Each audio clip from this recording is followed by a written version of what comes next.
seorang rasul, seorang utusan, bukan karena siapa?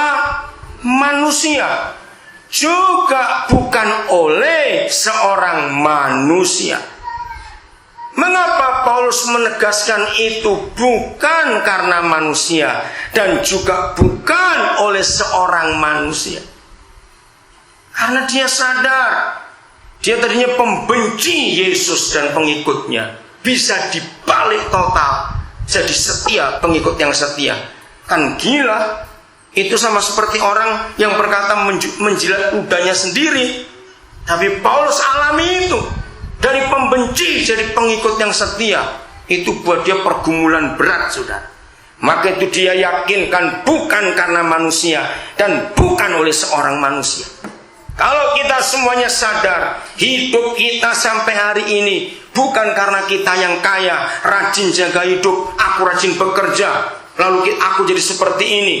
Terpujilah Tuhan juga kalau itu mau pendapat saudara. Tapi kita harus akui, apapun yang kita usahakan tanpa dia nggak akan ada artinya. Semua kita tergantung dengan dia.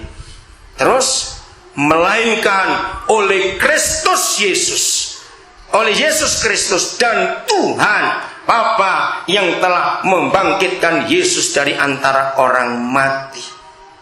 Mengapa Paulus menyatakan ini? Aku seorang rasul.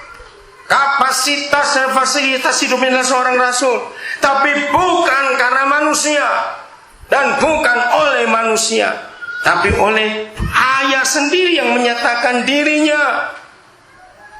Saudara, biarlah kekuatan ini, kapasitas fasilitas kita itu kita gunakan sebaik-baiknya. Masih pasal 1 ayat yang ke-10.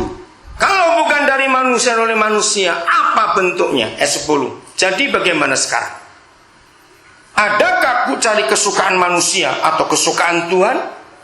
Adakah ku coba berkenan kepada manusia?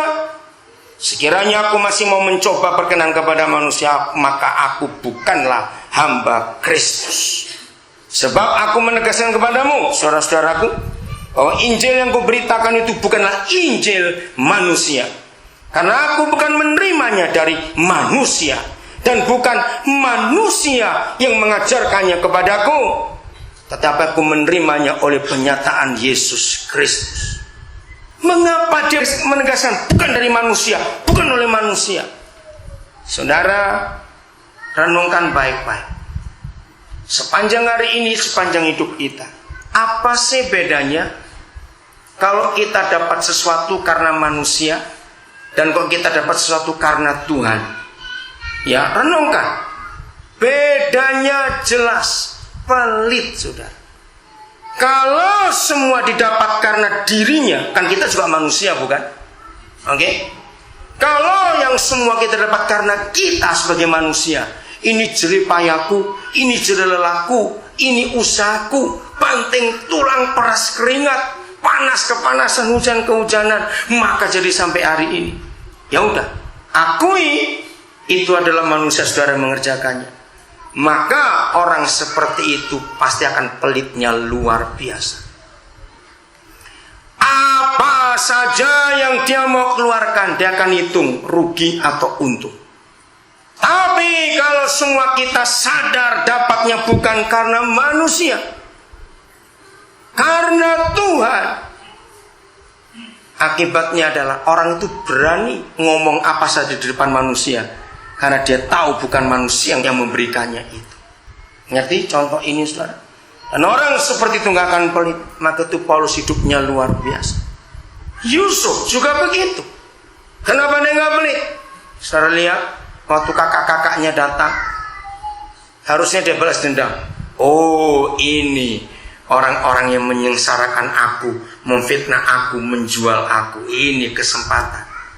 Tapi Yusuf sadar, dalam Kejadian 45 ayat 8 dia berkata, bukan kamu yang menyuruh aku ke sini. Nah, kalau kita lihat kata-kata Yusuf ini, gila ini orang. Jelas karena mereka Yusuf dijual ke Mesir. Tapi mengapa Yusuf bisa berkata bukan karena kamu, tapi karena Tuhan yang menyuruh aku ke sini? Saudara, maka itu dia nggak pelit karena dia tahu kesuksesannya sampai jadi orang hebat nomor 2 di Mesir bukan karena manusia, Tapi karena ayah di surga menyuruh dia ke situ. Renungkan. Sampai hari ini kapasitas dan fasilitas hidup kita. Lagi sekali, semiskin apa kita, sebodoh apa kita, kita tetap punya kapasitas dan fasilitas. Sudahlah, nggak usah bantah-bantahan. Pokoknya kalau saudara ingin berbuat sesuatu, kecil maupun besar, langsung pakai kalkulator dulu. Untung atau rugi. Engkau belum Kristen. Mau marah-marahlah. Karena yang Kristen tidak dapat dari manusia, nggak pernah hitung-hitungan. Saudara. Dengar? Setuju? Ayo. Tahun 2010. Berapa tahun kita jadi Kristen? Ini cuma intermezzo saja. Pokoknya pohon mangga di depan Yavaku belum ada. Wih, lama sekali. Tahun berapa itu pohon mangga tumbuh? Saudara, jadi bukan berapa lamanya kita jadi Kristen, tapi ukurannya. Apa yang kita punya, yang kita dapat, itu dari siapa? Kalau kita sadar semua karena Tuhan, hidup itu menyenangkan dan luar biasa. Amin. Hidup itu menyenangkan dan luar biasa. Saya akan akhiri dengan kesaksian ini. Doakan betul-betul supaya semuanya sesuai terus jalan dengan kehendak Tuhan. Saya yakin, cuma ya pakai bahasa manusia. Tanggal 7 April nanti, saudara, anak-anak kita yang sudah ada di Jawa, yang angkatan pertama, generasinya Yogi, Stefan Yogi dengan timnya, termasuk generasi kedua, termasuk sekarang anak-anak kita yang kelas 2 SMA ada di UPH. Saudara, ini sebuah anugerah. Maka itu bukan karena usaha. Pelayanan kita di Nabire akan masuk ke Kick Andy. 7 April akan disyuting, cuma kita belum tahu kapan ditayangkan. Nah, ini karena mendadak, baru hari Sabtu minggu yang lalu. Jadi baru seminggu ini beritanya. Wah, jadi kami kerja berat. Gunawan itu mau cari data karena mereka minta data sebanyak-banyaknya. Sampai tadi dalam perjalanan mobil ke sini masih diinterview lagi berapa anak semuanya itu. Saudara, itu sebuah kesempatan yang luar biasa. Mereka cari data nama anak-anak kita. Jadi baru Sabtu yang lalu diberitahu itu. Nah, saya sudah punya jadwal. Pasca itu saya akan retreat di New Zealand. Ini tanggal 7. Nah, tanggal 7 saya harusnya berangkat ke Australia. Karena ada acara lagi tanggal 10 sampai tanggal 12 di Australia. 13 saya baru pulang, 13 sore tiba, langsung malam ke Jayapura, 14 pagi tiba langsung ke Wamena karena ada peresmian gedung sekolah STIKIP, Sekolah Tinggi Ilmu Keguruan di Wamena. Tiba-tiba ada berita itu. Saya telepon kepada panitia di New Zealand, mungkin enggak kalau tanggal 6 saya balik dulu ke Indonesia. Oh, bisa diatur, baik. Nah, saya nggak pernah hitung-hitungan. Orang pelit bilang, wah, tiketnya bagaimana? Anda harus beli tiket lagi pulang pergi. Buat saya nggak masalah. Saudara, saya berusaha kalau ini kehendak Tuhan. Saya akan ke Belanda sebentar untuk menguatkan suami yang meninggal ini. Kalau saya hitung jadwal saya cuma 1 malam di sana.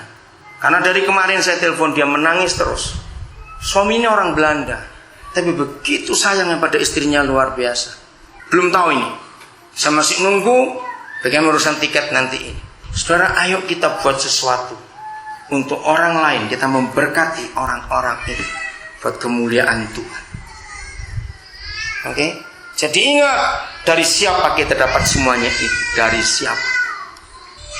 Jangan kita mikir. Ayat yang terakhir, Galatia 2, 19 dan 20. Roh Kudus wahyukan ini kepada kami dengan jelas.